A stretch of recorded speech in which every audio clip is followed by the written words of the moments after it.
자, 오늘 6월 26일 금요일 아침입니다. 우리 시편 130편 1절부터 8절까지 그리고 시편 131편 1절부터 3절까지 우리 두 편의 말씀을 함께 보겠습니다. 시편 130편 우리 1절부터 8절 그리고 131편 우리 1절과 3절까지 함께 보도록 하겠습니다.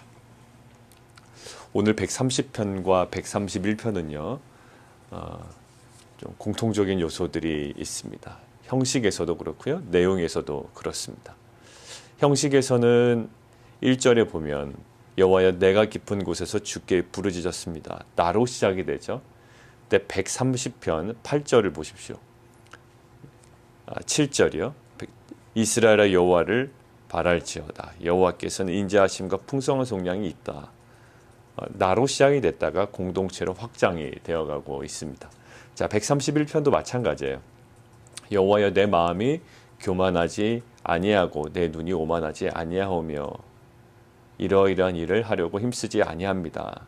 근데 3절 마지막에 가보시면 이스라엘아 지금부터 영원까지 여호와를 바랄지어다. 개인에서 공동체로 확장이 되죠. 자, 그리고 두 번째는요. 키워드가 비슷합니다. 자, 5절 보실까요? 5절 보시면 130편 여호와를 기다리며 주의 말씀을 바랍니다.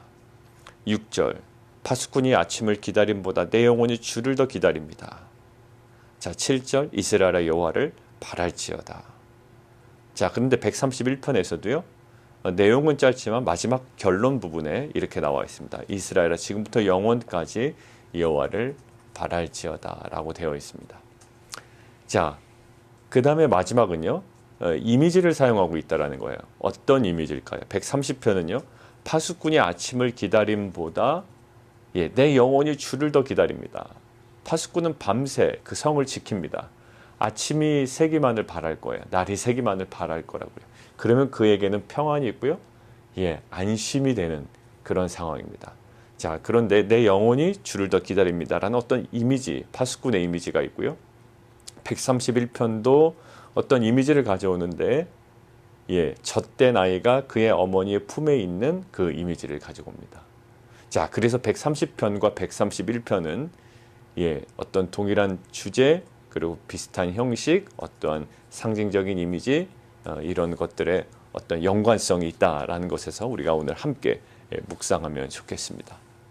130편에 좀 집중해 보면요. 이 시편은 교회의 영성과 관련한 놀라운 역사를 가지고 있습니다. 어떤 역사를 가지고 있냐면 라틴 성경의 첫 구절 그거를 따서요. 이렇게 되어 있어요. De profundis라고 이름을 붙인대요. 라틴어 성경에는요. 근데 그게 무슨 뜻이냐면 깊은 데서라는 거예요. 깊은 데서. 오늘 나오죠. 여호와여 내가 깊은 곳에서 De profundis. 라틴어 성경에 그렇게 제목으로 되어 있는데요. 이 깊은 데서 이 제목은 실은 깊은 실존적 인간의 어떤 상황이에요. 굉장히 밝을 수도 있고 어두울 수도 있죠. 여러 가지 상황에 처할 수도 있지만 인간의 그 실존적인 상황이 무엇인지를 정확하게 찝어낸 표현이다라고 보통 이해를 합니다. 깊은 데서. 그러니까 그러한 실존을 깨닫는 자에게 굉장히 유익이 되는 시편일 수가 있겠죠. 나는 깊은 곳에 있다라는 이 실존적인 깨달음, 이 인식이 있는 자들에게는 이 시편이 굉장히 의미가 있는 겁니다. 근데 실은 이것을 깨닫느냐 또 인식하느냐의 문제지 실은 깊은 곳에 있는 인간의 실존은 거부할 수 없는 거예요. 그 누구 특정한 상황에 있는 사람에게만 적용되는 것은 아니라 모든 사람이 이 깊은 곳에 머물고 있는 이 실존을 누구나 다 갖고 있는 것이죠. 그래서 두 사람이 있는데요. 한 사람이 루터예요. 루터는 뭐라고 이 시를 표현했냐면 성경의 훌륭한 거장이자 교사다라고 표현을 했습니다. 성경의 훌륭한 거장이다 교사다야. 결국 뭐냐면 이 시편이 무엇을 담고 있다? 복음의 기본적인 진리를 가르치고 있다라는 거예요. 이 130편이. 자, 그래서 루터가 이 성경의 훌륭한 거장이다 교사다라고 이 130편을 굉장히 치켜 세우고 있고요. 요한 웨슬리가요. 알더스 게이트에서 회심할 때 회심을 경험하기 전에 이 시편을 노래하는 소리를 들었다고 그래요.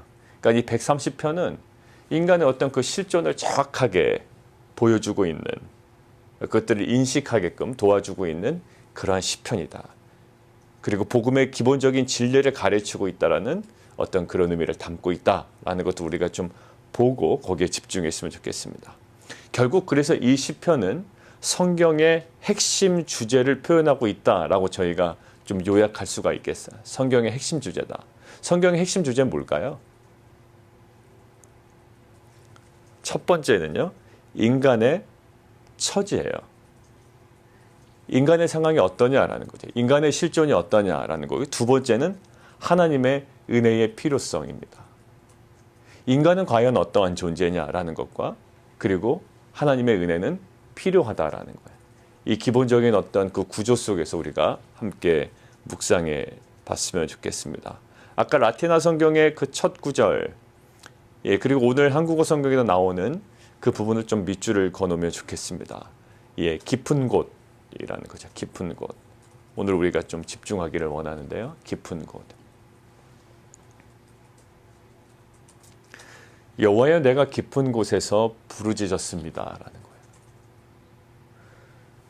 왜 이 시편의 저자는 그 깊은 곳에 머물러 있을 수밖에 없었을까요?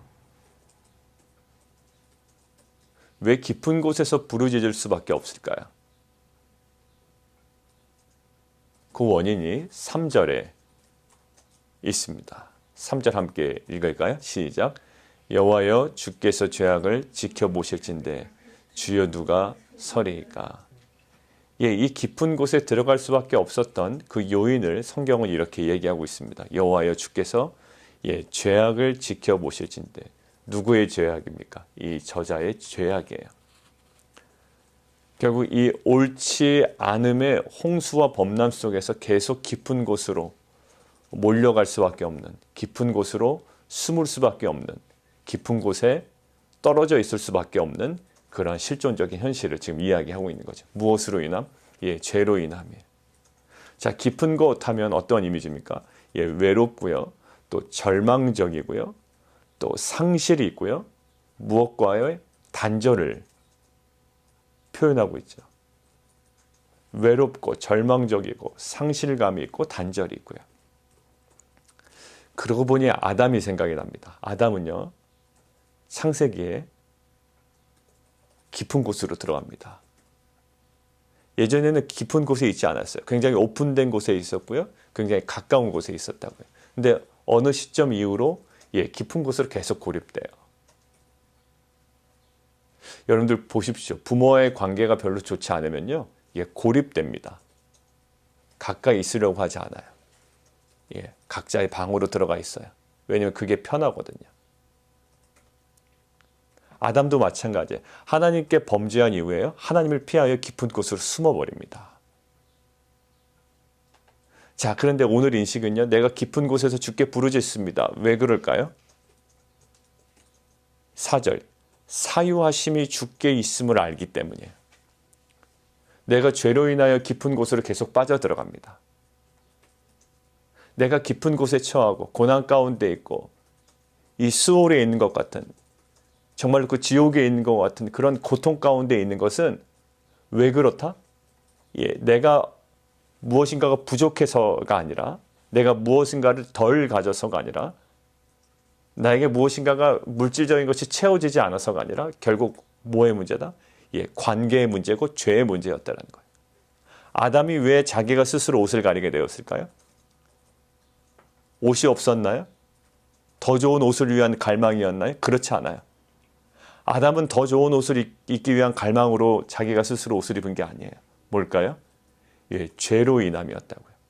관계적인 단절, 관계적인 깨짐으로 인하여 깊은 곳으로 들어가게 됐고, 스스로 그때서부터 노력을 하기 시작합니다. 아담은 스스로 노력하는 자가 아니었어요.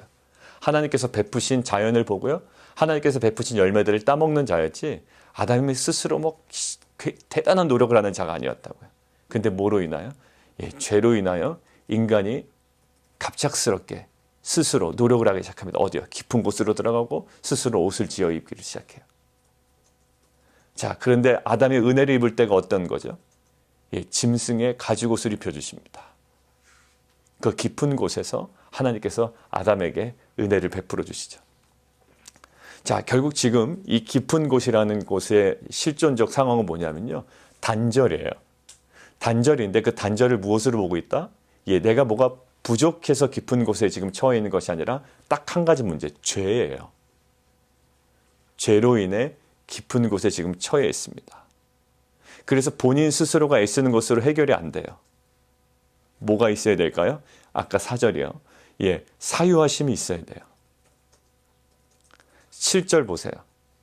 여호와를 왜 바라야 되죠? 왜냐하면 여호와께서는 인자하심과 풍성한 속량이 있기 때문이죠. 그래서 오늘 성경은 계속 그 사유하심, 그 속량하심을 굉장히 강조하고 있죠. 그래서 이스라엘에게 뭐라고 권면합니까? 8절. 그가 이스라엘을 모든 죄악에서 속량하시리로다. 지금 깊은 곳에 있고 본인의 지금 가장 외롭고 절망적이고 상실과 이 단절 가운데 있는 것은 내가 그 어떠한 것이 부족해서가 아니라 가장 한 가지 분명한 이유를 알고 있는 거예요. 나의 3절 주께서 죄악을 지켜보실진데 주여 누가 서리이까. 근데 그러나 사유하심이 주께 있습니다. 그래서 본인 스스로가 내가 스스로 애쓰기보다 이스라엘아, 죄인된 우리들이 해야 될 것은 뭘까요? 그 사유하심이 있는, 그 용서하심이 있는, 그리고 인자하심과 풍성한 속량이 있는 그 여호와를 바라고 간절히 기다리는 것, 이것이 인간의 그 실존적인 회복해야 될 모습이라는 거예요. 근데 기독교가 잘못 받아들여지게 되면 어떻게 될까요?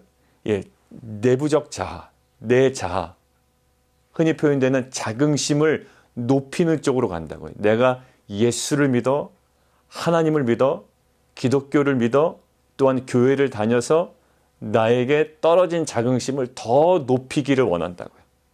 사람들에게 꿀리지 않기 위하여, 또 사람들에게 주눅들지 않기 위하여, 이 험한 세상 살기 위하여 뭐 할까요? 스스로의 노력을 많이 강구하도록 해요. 나에 있는 자긍심을 높이고 나의 자아를 굉장히 더 강화시키는 쪽으로 간다고요. 긍정의 마인드, 자아를 더 확장시키고 자아를 더 뚜렷하게 하고 자아를 더 온전히 세워서 세상에서 휘둘리지 않는 인생을 살아가기를 원하는 거예요. 그런데 그렇지 않아요. 오늘 131편을 볼까요? 이 저자는요. 시편의 저자는 이렇게 해요. 나는 교만하지 않기를 원하고 오만하지 않기를 원하고 또 큰 일과 감당하지 못할 놀라운 일을 하려고 힘쓰지 아니합니다라는 거예요. 오히려 반대로 가고 있어요. 자, 여기서 나오는 큰 일은 뭐냐면요. 다니엘서에 나오는 네 번째 짐승의 교만을 얘기합니다. 큰 일, 개역 성경에는 큰 말 이렇게 표현되어 있는데요. 큰 일이라면 다니엘서에 나오는 네 번째 짐승의 교만. 지금 계속 나오는 것은 교만, 오만, 또한 교만. 감당하지 못할 놀라운 일을 하려고 애쓰지 않는다. 이게 뭘까요? 우리가 하심 때 봤잖아요. 우시야 왕이 하지 말아야 될 일이 있었죠? 뭐예요? 분향하는 일이에요. 그거는 제사장만 알 수 있다고요. 근데 우시야가 왜 그 일을 했을까요? 성경에 명확하게 기록이 되어 있죠. 그가 강성하여지니 어떻게 졌다? 교만하여져서 그가 하지 말아야 될 일을 마구 하고 다닌다고요. 기독교는요. 자기에 있는 자아를 굉장히 높이는 쪽, 자아를 더 강화시키는 쪽이 아니라요. 진정한 제자도는 성경에서 뭐라고 그러나요? 날마다 자기 십자가를 지고 자기를 부인하는 삶이에요. 그것이 신자의 영광이고요. 기독교 복음의 핵심이라고요. 그래서 오늘 복음의 진리를 가르치고 있다라는 이 130편과 131편에 뭐랄까요? 너 자아를 더욱더 강화시켜라. 아니면 너 깊은 곳에서 스스로 빠져나와 봐라. 아니면 더욱더 체력을 키워라. 재력을 더욱더 넓혀라. 더 관계를 확장시켜라. 이렇게 하지 않고요. 오직 무엇을 간구해라? 여호와의 말씀을 기다리고 여호와의 말씀을 간구하고 그 다음에 파수꾼이 아침을 기다림보다 더 주님을 간절히 기다리는 것, 더 의존적으로 하나님 의존적으로 나아가는 것이 정말로 신자의 실존적으로 회복되어야 될 모습이라는 거예요. 근데 우리는 기독교를 믿으면 믿을수록 더 자아를 강화시키는 거로 또 자긍심을 더욱더 높이는 쪽으로 나아간다고요. 자, 오늘 뭐라고 할까요? 131편은 자율적 자긍심, 그 모든 전부를 다 버리기를 원한다고요. 교만, 오만, 큰일, 감당하지 못할 놀라운 일 하려고 애쓰지 아니한다, 힘쓰지 아니한다라는 거예요. 그러니까 결국 뭐 골프나 아니면 스포츠 하는 사람들도요, 몸에 힘이 잔뜩 들어가면 좋은 스윙이 나올 수가 없어요. 저는 골프에 대해서는 잘 모르지만 야구 중계를 가끔 보거든요. 야구 중계할 때 해설자들이 항상 얘기하는 거 있습니다. 투수가 공을 자꾸 이상한 데로 던져요. 그럼 해설자가 한마디 합니다. 몸에 너무 힘이 들어갔습니다. 어깨에 너무 힘이 들어갔습니다. 강하게 던지고 싶었죠. 발음은 압니다. 그러나 오히려 그때 뭐 하라고요? 힘을 빼야 된대요. 타자가 스윙을 하는데요, 몸의 균형을 다 잃어버려요. 타석에서 완전히 자세가 무너집니다. 스윙은 굉장히 힘찬데요, 공은 제대로 맞질 않아요. 그때 해설자가 하는 얘기가 있어요. 더 힘을 빼야 됩니다라는 거예요. 우리가 신앙생활을 하면 할수록 우리에게 나타나야 되는 현상이 뭘까요? 자기를 부인하고 자기 십자가를 지고 내가 빠지는 거예요. 옛 자아가 빠져나가는 거죠. 애굽의 자아로부터 계속적으로 더 자유로워지는 거예요. 근데 우리는 자칫 잘못하다가는 자긍심을 높이고 내 자아를 더욱더 견고하게 하는 쪽으로, 더 힘을 키우는 쪽으로 간다고요. 누가 그랬나요? 바로 우시아가 그랬어요. 강성하여지니 넘지 말아야 될 선까지 넘고요. 오늘 보여요. 감당하지 못할 놀라운 일을 하려고 굉장히 애쓴단 말이에요. 은혜를 받으면 받을수록 더욱더 겸손해지고 힘이 빠져야 되는데 오히려 힘이 더 강해지고 또 자신의 자아를 더욱더 견고하게 하는데 더욱더 집중하게 되죠. 그래서요, 오늘 2절에서 이렇게 나옵니다. 정말로 고요하고 평안한 영혼은 누굴까라는 거예요. 내가 힘을 키워서 내 힘으로 만족하여 평안해지는 것인지, 내가 돈이 많아서 평안해지는 것인지, 그런 관점을 다 제거해버립니다. 어떻게 하면 평안한 인생을 살아갈 수 있을까? 돈이 많아야 될까? 아니면 좋은 집에 머물러야 될까? 아니면 건강이 있어야 될까? 라고 이야기할 때 오늘 정말로 고요하고 평안한 인생을 살아가기 위해서 우리 인생에 필요한 것이 있는데 그것은 힘도 아니고 능력도 아니고 재물도 아니고 눈에 보이는 가시적인 것이 아니고 이거래요. 젖된 아이가 그의 어머니의 품에 있는 것과 같은 신앙생활이 우리 가운데 회복되어야 된다는 거죠. 전혀 딴판이에요. 우리는 기독교를 믿음으로, 하나님을 믿음으로, 복음을 믿음으로 세상에 뒤지지 않는 내 자아가 더욱더 강해지고 견고해져서 세상 부럽지 않게 정말로 그러한 인생을, 능력 있는 삶을 살고 싶었는데 오히려 오늘 뭐라고 강조합니까? 고요하고 평안한 인생을 위해서는 젖된 아이가 어머니의 품에 있는 것처럼 살아가는 거래요. 결국 고요하고 평온한 인생은 인간 스스로 자긍심을 높여서 가능해지는 것이 아니라 오히려 자긍심이 높아진 자신을 의지해서 해결되는 것이 아니라 젖된 아이가 어머니의 품에 지금 오늘 본문처럼 의지하는 것 같이, 철저하게 의지하는 것 같이, 그것이 깊이 있는 평안이라는 거예요. 교회를 열심히 다니다가 오히려 어느 쪽으로 갑니까? 내 어떤 그 자존감, 자긍심을 회복시켜 보려고 굉장히 애쓰는 거예요. 내가 쟤한테는 지지 않을 거야. 신앙생활도 보란듯이 좀 해보려고 하고요. 뭔가 이렇게 경쟁심이 있어요. 내 의로움이 막 나타난다고요. 저 사람 의로움보단 내 의로움이 낫지. 어제도 그랬잖아요. 누구의 의로움에 맡긴다고요? 하나님의 의로움에 맡긴다고요. 악인보다 내가 더 의로워야지라고 내가 애쓰는 게 아니라요. 그 악인의 그 모든 모습들을 하나님의 의로우심에 그냥 맡기는 거예요. 의지하는 거예요. 오늘도 뭐 어떻게 할까요? 내가 어떻게 좀 더 잘해봐야지. 내가 쟤보다 좀 높아봐야지라고 하는 거야.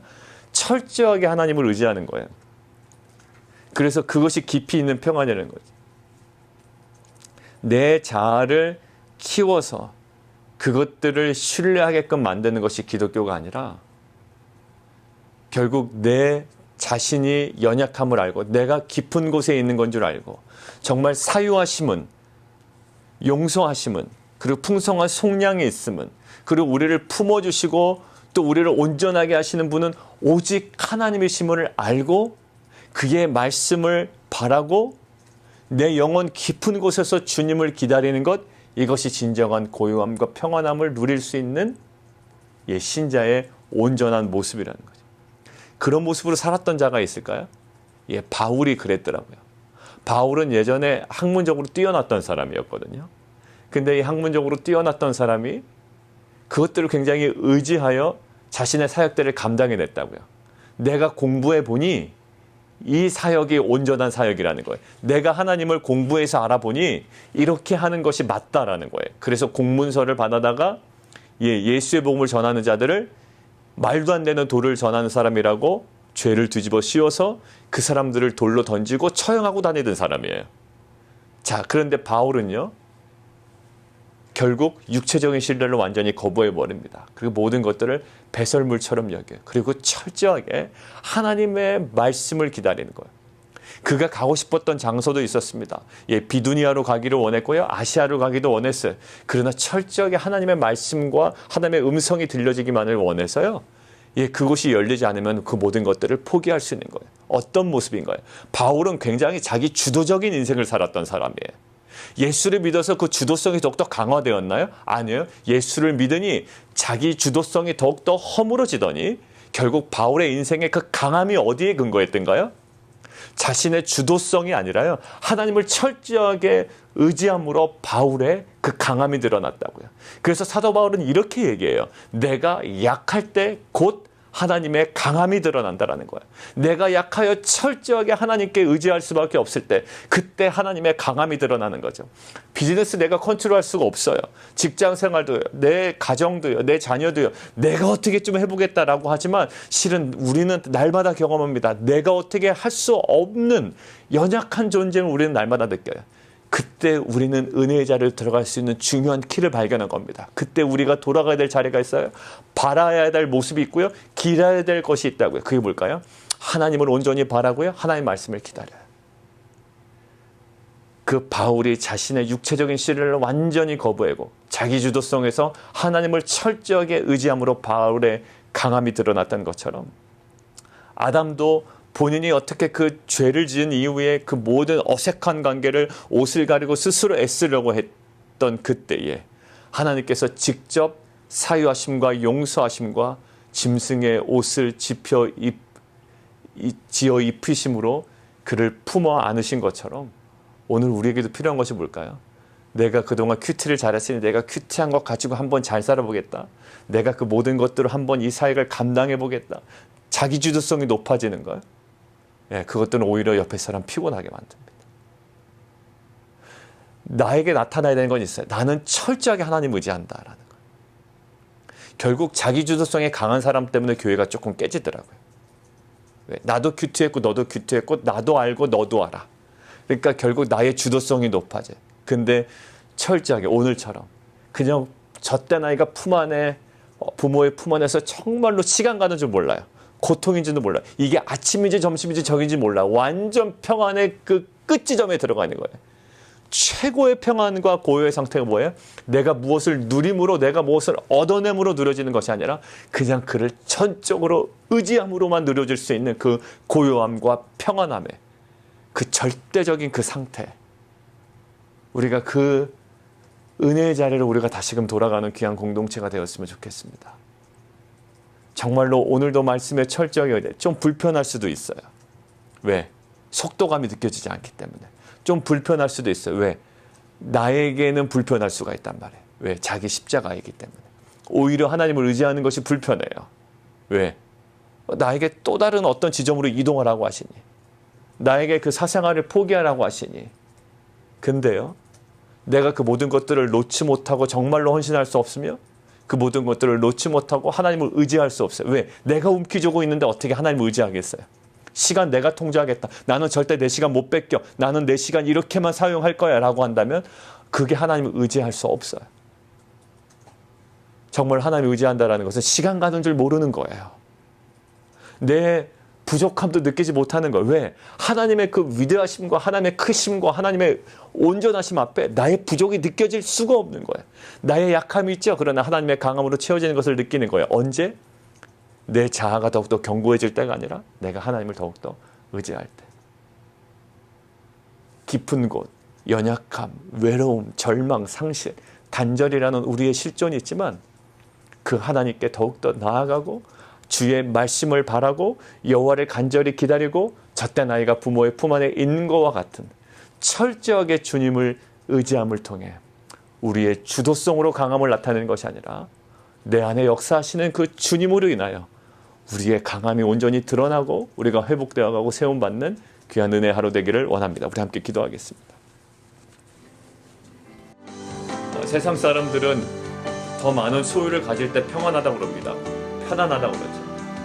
월급이 들어오면 편안한 거예요. 맞아요, 실은. 돈이 들어오면 편하고요. 좀 경제적인 어떤 잔고가 계속 밸런스가 낮아지면 불안해집니다. 인간 누구나 느끼는 거예요. 그러나 그것들을 초월할 수 있는 근본적인 평안함과 고요함이 있죠. 시간 가는 줄 몰라요? 그게 뭐예요? 젖된 아이가 어머니의 품 안에 있는 거예요.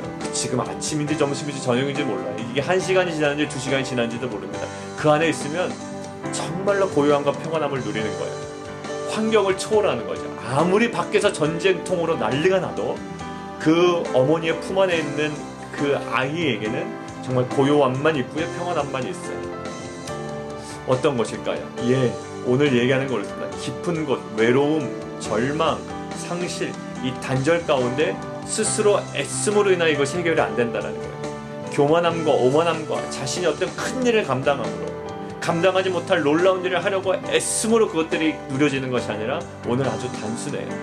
자신의 주도성으로 그것들이 강해지는 것이 아니라 철저하게 하나님을 의지함으로 나타나는 거예요. 그래서 파수꾼이 아침을 기다리는 것처럼 하나님을 기다려야 되고, 이 젖된 아이가 어머니의 품 안에 있는 것과 같은 전적으로 하나님을 의지하는 거예요. 그러고 보니 사도 바울이 그랬습니다. 자신의 주도성을 키워나간 사도 바울이 아니라 오히려 육체적인 신뢰를 거부하고 오히려 그 모든 것들을 배설물로 여기고 철저하게 하나님의 의존적이고 하나님을 신뢰하며 나아갈 때, 그때 바울의 약함 속에 하나님의 강함이 드러난다. 오늘도 우리가 의지했던 그 세상적인 모든 육체적인 신뢰를 다 내려놓고 애굽의 옛 자아들을 다 우리가 하나님 단절하고 이제는 새로운 자아로 하나님을 철저하게 의지하며 나아가는 귀한 하루 되게 하여 주옵소서. 우리 함께 기도하며 나가도록 하겠습니다. 우리 한 번 더 기도할까요? 아까 루터 말씀드렸습니다. 이 시를 읽고 이 시편을 읽고 복음의 기본적인 진리를 가르치고 있다라는 확신이 있었어요. 그래서 성경의 훌륭한 거장이자 교사다라고 할 정도였고요. 요한 웨슬리는 그 자신이 회심을 경험하기 전에 이 시편을 노래하는 소리를 들었다라는 거죠. 인간의 실존을 정확하게 바라봤다라는 거예요. 내가 내 처지를 알지 못하면, 내 수준을 알지 못하면 신앙의 성장과 기쁨은 우리 가운데 회복될 수가 없는 것 같아요. 내 주제 파악을 못하면 안 된다는 거. 정말로 우리의 성장은요, 내 인생의 좌표와 영적인 그 좌표를 분명히 알아요. 내가 지금 어느 곳에 와 있는지, 내 상태가 어떤지를 아는 곳에서부터 나와요. 스포츠맨들도요, 자신의 지금 타격 자세가 어디가 잘못되는지를 알아야 성장이 있습니다. 타격 코치와 또 스윙 코치와 트러블이 많대요. 왜? 나는 잘하고 있다는 것 같은데 자꾸 코치가 자꾸 잔소리를 하는 거죠. 듣기 싫은 거예요. 근데 그게 깨달아지면 그때부터 성장이 있습니다. 하나님, 오늘의 내 실존을 정확하게 바라볼 수 있는 영적인 깨달음과 아버지의 눈을 우리에게 허락하여 주시옵소서. 우리가 세상 것을 체험으로 우리가 만족되어진 인생이 아니라 철저하게 그래서 하나님을 의지함으로 우리가 다시 한번 회복되는 하루가 되기를 원합니다. 이 시간 다시 한번 기도하며 나아갈까요? 기도하겠습니다. 우리 한 번 더 기도하겠습니다. 주중에 이제 여러 가지 일 때문에 이제 집사님들과 몇 분 전화를 하다가 정말 하나님을 의지할 수밖에 없어요 라는 고백을 들을 수가 있었고, 저도 그렇게 생각이 들었습니다. 그런데 그것이 참 대화를 나누면서도 참 감사했고요. 정말 그것이 정말 우리가 돌아가야 될 자리다라는 생각이 들었습니다. 열심히 노력을 하죠. 눈에 보이는 걸 노력을 합니다. 그러나 가장 깊은 곳에서의 고백이에요. 하나님을 의지할 수밖에 없는 거예요. 이것이 정말로 하나님께서 기뻐하시는 자리고 우리가 회복되는 귀한 자리인 줄 믿습니다. 그러기 위해서 우리가 회복되어야 될 자리가 있는데, 그게 뭐냐면 오늘 5절에 나온 것처럼 주의 말씀을 바라야 돼요. 그리고 우리의 기도가 회복이 돼야 돼요. 기도가요, 그냥 이렇게 좀 회복이 돼야 됩니다. 말씀을 바라고요, 기도가 회복이 돼야 돼요. 우리가 왜 기도가 깊어지지 않을까요? 내가 다급하지 않아요. 내 영적인 실존이 아직도 깨달아지지 않아서 그런 것 같아요. 저 역시도 그렇습니다. 왜 기도가 그저 그럴까요? 내가 내 자신을 제대로 보지 못하기 때문에. 내가 정말로 아버지의 관점으로 내 자신을 본다면 정말 주의 말씀을 간절한 마음으로 붙잡고 우리의 기도가 회복될 줄 믿습니다. 정말로 여러 가지 어려운 상황 가운데서도 정말 하나님을 의지할 수밖에 없어요 라는 이 중심의 고백이 터져나오고 그곳에서 우리 가운데 회복을 허락하신 것처럼 우리에도 진정한 회복을 허락해 주십시오. 주님, 우리를 불쌍히 여겨 주옵소서. 우리 함께 다시 한번 기도하며 나아갈까요? 기도하겠습니다. 살아계신 하나님, 우리가 오늘 학업을 할 때도 철저하게 주님을 의지하기를 원합니다. 또 말씀을 준비할 때도 철저하게 주님을 의지하기를 원합니다. 또 예배를 준비하며 찬양을 준비할 때도 철저하게 주님을 의지하기를 원합니다. 남에게 권면하며 또 대화를 해나갈 때도 그 순간조차도 철저하게 하나님을 의지하기를 원합니다.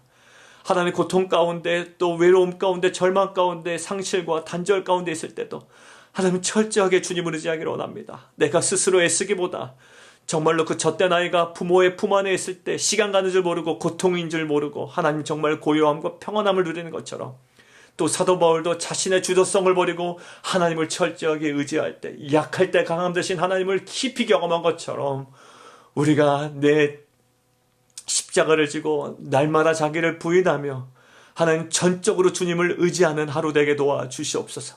그러한 평생의 삶이 되게 도와주시옵소서. 우리의 그 어떠한 약함이라도 내 안에 역사하신 하나님으로 인하여 정말로 세상을 이기는 그 강함과 능력임을 우리가 살아가며 날마다 경험하는 공동체 되게 도와주옵소서. 예수 그리스도 이름으로 감사하며 기도합나이다.